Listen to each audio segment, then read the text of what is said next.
Olá, meu nome é Evandro, eu sou professor na Faculdade de Letras da UFMG e atual coordenador do Núcleo de Linguística Computacional aqui na nossa faculdade. Nesse vídeo eu vou falar um pouquinho sobre o que é linguística computacional, né, de maneira bem geral, e vou falar também um pouquinho sobre as atividades que o nosso núcleo oferece aqui na faculdade. Bom, antes de começar então falando sobre as atividades do nosso núcleo, né, vou falar o que é linguística computacional.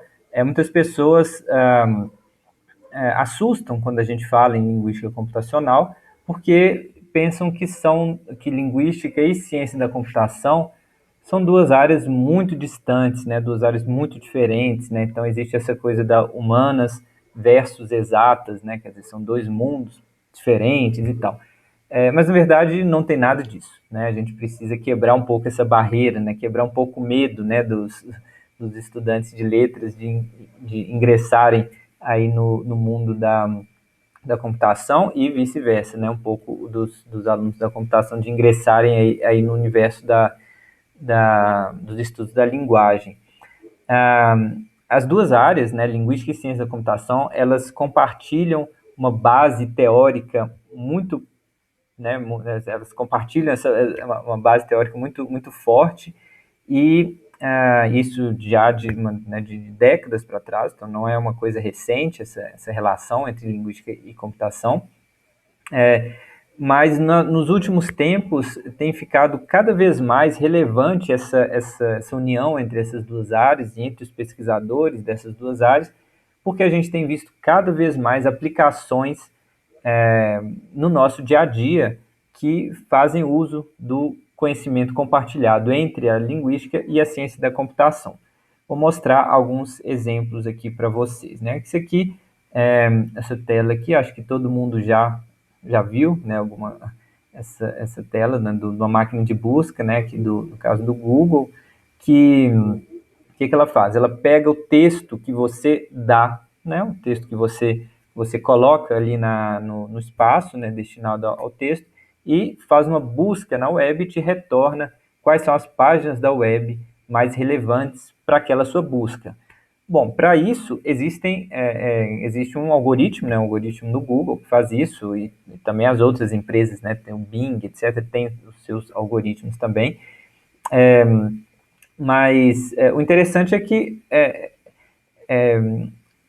né, às vezes não fica muito claro, né, qual que é a relação disso com a língua, né, mas esses algoritmos eles precisam de um componente linguístico, primeiro para entender a sua busca, né, entender o que você solicitou ali, né, e depois para conseguir relacionar o que você solicitou com todo o universo de páginas da web que elas vão rastrear para te retornar. Ou seja, aqui é um exemplo de uma ferramenta, uma clássica, né, ferramenta clássica aí na área de linguística computacional, porque usa o conhecimento linguístico para processar aquilo que você quer e também para fazer a varredura nas páginas da web, né? Porque a web ela funciona toda com base em texto, né? Então são documentos de texto que o Google rastreia. Aqui um outro exemplo muito conhecido, e esse é muito óbvio, né? Muito óbvio a relação da linguística com a computação nesse caso, né? Que a gente tem um tradutor automático, esse também é um tradutor do Google, né? Mas existem vários outros. O tradutor automático, o que ele faz? Você dá um texto, ele faz a tradução, né, para uma língua de destino, né? E hoje em dia, né, quem teve contato com tradutores automáticos 10, 15, 20 anos atrás, consegue ver claramente como que houve uma evolução nesse campo. Né, os tradutores eles não eram tradutores automáticos, né? Não eram tão bons assim alguns anos atrás. Hoje eles têm um nível de acurácia e de precisão da tradução muito altos, né? Então, isso é um exemplo claro, né, de uma aplicação que usa conhecimento linguístico, né, que usa né?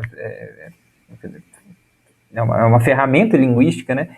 Que, mas que faz isso de maneira computacional, né? Quer dizer, uma máquina que está fazendo essa tradução. Mais recentemente, né, a gente tem tido cada vez mais contato com o que a gente pode chamar de agentes inteligentes, né? Pode ser até, a gente pode chamar, em alguns casos, de agentes conversacionais, né? Mas agentes inteligentes, por exemplo, como a Alexa e outros, né, que são dispositivos com os quais você pode interagir, né? E aí tem muita língua envolvida, né? Então você fala, ele precisa, digamos assim, ouvir, né, com os ouvidos da máquina, que são os microfones, né? Ele precisa ouvir o que você falou, ele precisa processar aquilo que você falou, né? Então ele vai transformar aquele sinal, aquelas ondas sonoras, ele vai transformar aquilo em sinal digital, e esse sinal digital vai ser processado para que ele consiga compreender aquilo que a mensagem que você encaminhou para ele, né, que você passou para ele, e aí ele vai então processar e ele precisa dar uma resposta, né? Quer dizer, ele vai, se você fez uma pergunta, ele vai te dar uma resposta. Se você fez uma solicitação, ele tem que realizar, né, aquilo que você pediu. Por exemplo, se você fala assim, pergunta assim, Alexa, qual é a capital da Argentina? Então, ela precisa entender o que você perguntou isso, ela precisa processar e depois ela precisa gerar texto, né? Gerar língua, né? Vai gerar língua vai para gerar uma resposta. Então ela vai falar, a capital da Argentina é Buenos Aires. E aí ela vai vocalizar aquilo, né? Vocalizar usando as caixas de som, né? Os alto-falantes dela. Então todo esse processo envolve língua, né? O processo de captação da sua voz, processamento do texto, geração da resposta, né? A elaboração da resposta e a sintetização da fala, quer dizer, ela vai sintetizar aquela resposta, vai transformar aqueles sinais digitais de novo em sinais sonoros, né, em ondas sonoras que vão ser emitidas pelo alto-falante. Tudo isso tem linguística envolvida, tá? Se você pede para Alexa, toca a música do Roberto Carlos, ela precisa entender quem é Roberto Carlos, que Roberto Carlos é esse, né? Então, assim, isso tudo envolve língua, então isso tudo envolve correferência, envolve, enfim, são elementos desde a fonética e fonologia até a semântica e pragmática, tá? Passando pela morfossintaxe. Então, essas aplicações, elas fazem um uso massivo de conhecimento linguístico para elas existirem. E aqui eu vou mostrar, né, estou mostrando uma imagem de um exemplo de uma tecnologia assistiva, né, uma tecnologia que nesse caso aqui da fotografia foi usada pelo Stephen Hawking, né, que é um grande físico, né, Stephen Hawking, que ele usava um computador, né, para se comunicar, né, usando os músculos da face, usando a movimentação dos olhos, ele conseguia se comunicar, inclusive dar palestras, conseguia escrever livros, etc., usando esse dispositivo, né, um dispositivo que também faz uso, né, ele não simplesmente ficava olhando a letra, ele ia letra por letra, né, ele tinha todo um sistema de conexão, né, entre os músculos da face e os olhos com o dispositivo, e o dispositivo ia gerando opções de texto, então ele ia navegando pelas opções de texto de uma forma que ele tinha conversações, né, tinha conversas completas, né, conversas muito, né, eficazes, né, eficientes, usando esse dispositivo, né? Então, um outro exemplo de um dispositivo que faz um uso, um dispositivo computacional que faz um uso da linguística, um uso muito, né, importante da linguística, tá? Eu poderia dar diversos exemplos, corretores ortográficos, corretores gramaticais, outras ferramentas, né, de sintetização de fala, né, de processamento de fala, né, e de texto, né. Outros exemplos, né, que eu não dei aqui, mas na área de linguística computacional existe também um forte uso de ferramentas computacionais para análise de grandes bases de dados de texto, né, que a gente chama de corpora, né, um corpus, plural corpora, que fazem uso de ferramentas computacionais para encontrar padrões, por exemplo, para estudos linguísticos mesmo, né? Para encontrar, por exemplo, padrões de variação e mudança em texto, né? Na área de linguística histórica, tá? Então, hoje em dia, cada vez mais existe uma conexão muito forte entre a área da linguística e as ferramentas computacionais, né? Em diversos âmbitos, tá? Ah, bom, falando agora do nosso núcleo, né? A gente fez esse trocadilho, digamos assim, com o nome Ada, né? Ada é, é uma homenagem a Ada Lovelace, que lá no século XIX ainda, né? Ela é autora do primeiro algoritmo processado por uma máquina, né? Então isso tem tudo a ver aí com o nosso núcleo, né? E o que, que a gente faz, né, no ADA, né? Quais são as atividades do ADA, né? A gente trabalha nos 3 eixos da universidade, né? Ensino, pesquisa e extensão. No âmbito do ensino, todos os semestres, aí né, alguns semestres para cá, a gente vem ofertando disciplinas diferentes, né, com temas diferentes, na área de linguística computacional. Tá? No semestre 2021/2, por exemplo, a gente está ofertando disciplina de descrição e apresentação de dados com R, e R é uma linguagem de programação de computadores. Tá? Também fonologia de laboratório, né, que é uma área, né, que tem uma relação forte com a linguística computacional, porque né, o uso de ferramentas computacionais em laboratório para análise da fala, né, e também introdução ao processamento de língua natural, né? Processamento de língua natural, ou PLN, ou em inglês NLP, né? Natural Language Processing, que né, é um termo mais comum por aí. Então, processamento de língua natural é o braço da linguística computacional que trabalha com aplicações computacionais, por exemplo, com máquina de tradução, com corretor ortográfico, etc. Tá? E então a gente tem ofertado disciplinas nesse campo. Outras disciplinas, né, em outros semestres anteriores, né, a gente já ofertou a própria introdução à linguística computacional, né, que foi ofertada recentemente, vai ser ofertada novamente aí no futuro. Outras disciplinas também de programação de computadores para linguistas, né, principalmente em Python, né, que é uma outra linguagem de programação que é muito usada na linguística computacional. E também a gente tem, né, outros projetos de outras disciplinas que às vezes não foram ainda ofertadas, né, como, por exemplo, análise computacional de textos literários, né, que é uma área interessante, ainda em crescimento no Brasil e no mundo, que é o uso de ferramentas computacionais, de ferramentas de linguística computacional para análise de textos literários, né, quer dizer, para análise da literatura mesmo. Né? Então, são oportunidades interessantes também para quem tem interesse na, né, na letras, né, na área de letras, mas não necessariamente apenas na linguística, mas também na área de estudos literários. Né? Então, existem muitas oportunidades e muitas disciplinas aí que a gente vai ofertar, que a gente tem ofertado, né, ao longo dos semestres. Né? E a ideia, uma das nossas ideias, né, é a criação de um percurso disciplinar em linguística computacional, né? Ou seja, os alunos eles podem seguir fazendo algumas disciplinas por semestre, podem seguir um percurso que vai, ao final, habilitá-los, né, a, a ter uma visão geral da linguística computacional e, né, dessa área de interface entre a linguística e a computação. No âmbito da pesquisa, né, os professores e pesquisadores vinculados ao ADA têm trabalhado nos mais diversos temas, né, porque, na verdade, nós não somos um laboratório, né, nós somos um grupo, né, de professores que têm interesse na área de linguística computacional, mas cada um fazendo as suas pesquisas, cada um no seu laboratório, né.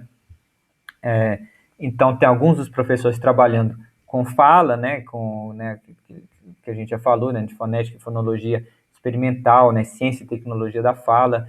Tem alguns professores trabalhando com inteligência artificial, né, por exemplo, inteligência artificial aplicada à saúde, interação humano-máquina, interação humano-robô, né? Quer dizer, o estudo da interação entre seres humanos e agentes conversacionais, por exemplo, e agentes inteligentes.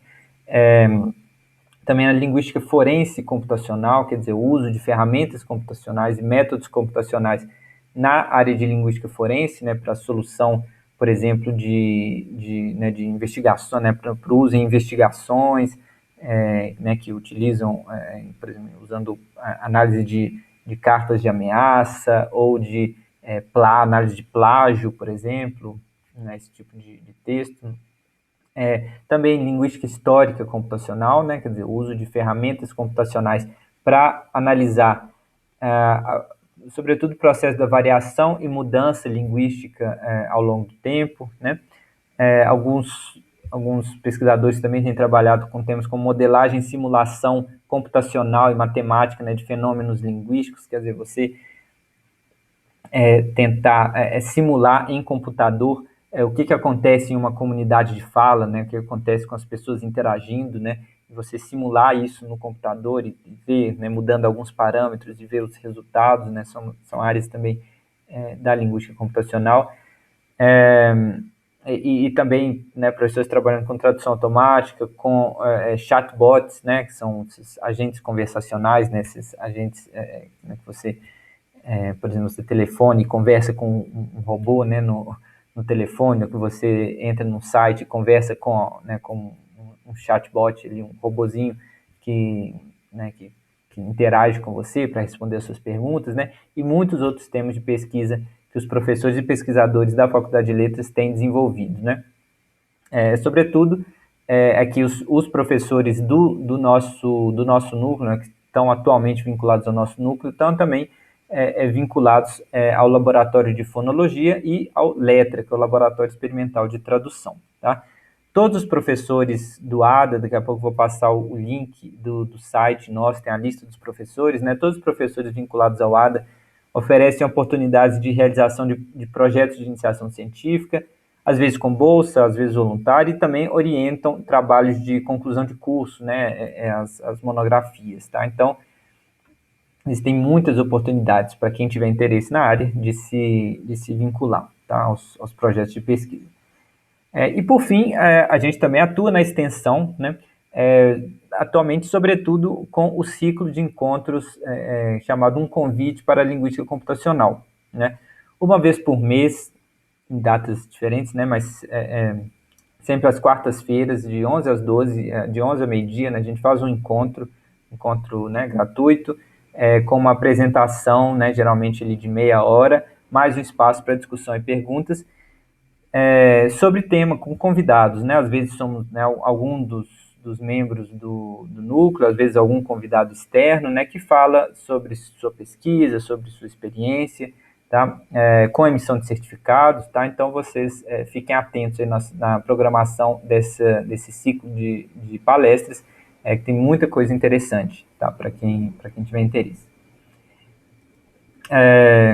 Bom, então a minha mensagem hoje é essa, né? Deixo aí a página, né? Então, www.letras.fmg.br/núcleos/ada. Lá vocês vão ver a lista dos membros, né? Dos professores que fazem parte do núcleo. Vocês vão ver mais sobre os eventos, né? Sobretudo esse ciclo de encontros aí que a gente faz uma vez por mês, tá? Eu também fico à disposição, tá aí minha página, tá aí meu e-mail, fico à disposição para quem quiser saber mais também sobre as oportunidades de pesquisa, né, os meus temas de pesquisa em particular, né, os meus interesses de pesquisa estão mencionados aí no meu endereço, né, endereço na web, é dcc.fmg.br/tio, né, a letrinha, o sinal tio, né, Evandro Cunha, e lá eu falo um pouquinho sobre as minhas atividades de pesquisa, tá bom? Então, fico à disposição e um abraço. Tchau, tchau.